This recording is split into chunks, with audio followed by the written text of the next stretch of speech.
बड़ी सुंदर कथा है। श्री रामचरितमानस अयोध्या कांड से मैं बोल रहा हूँ। जो लोग मेरी वीडियो पर नए हैं तो चैनल को सब्सक्राइब जरूर कर लें।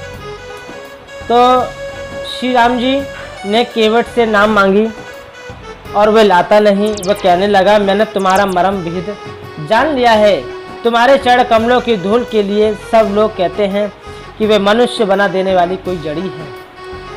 छुअत सिलावही नारी सुहाई, पायन तेन काट कटनाई।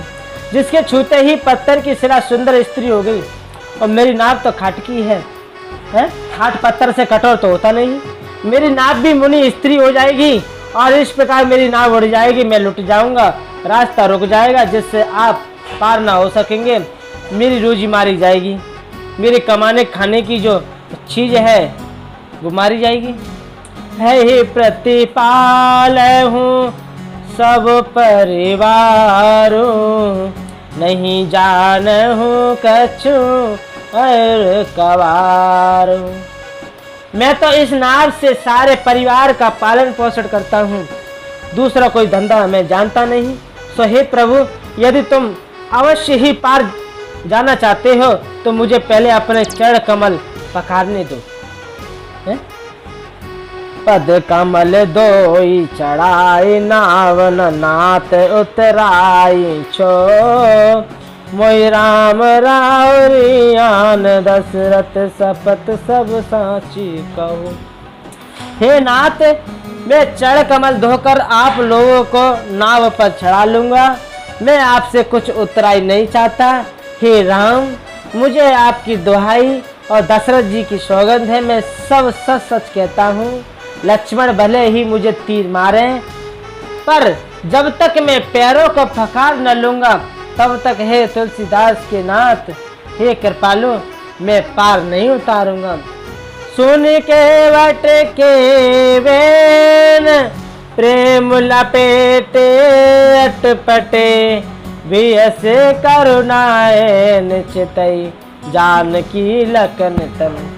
केवट के प्रेम में लपेटे हुए अटपटे वचन सुनकर करुणाधाम श्री रामचंद्र जी, जानकी जी और लक्ष्मण जी और देखकर हंसने लगे।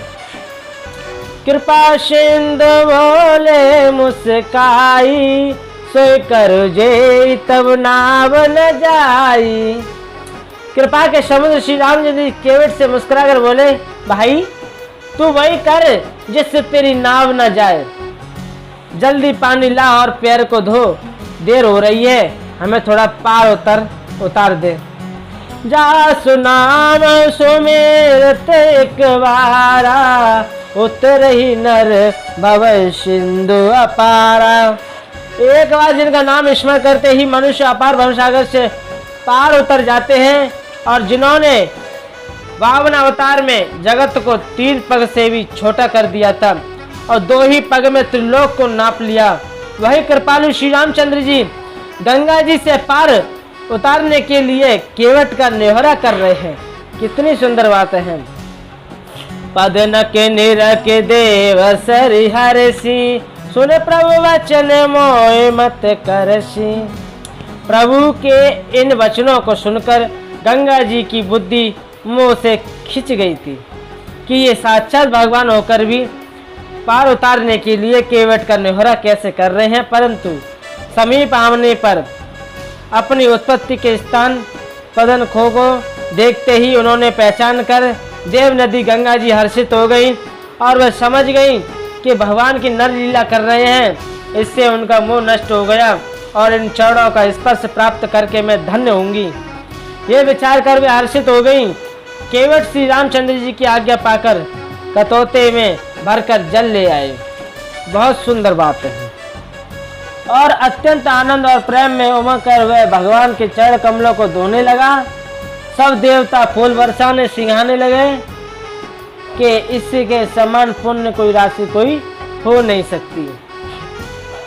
पद पकार जल पान करे, आप हो सहित परिवार, पितर पार कर प्रभा पुनि, मुदित गयो ले पार। लखन सिया राम जय जय राम, मेरे प्रभु राम तुम्हें प्रणाम।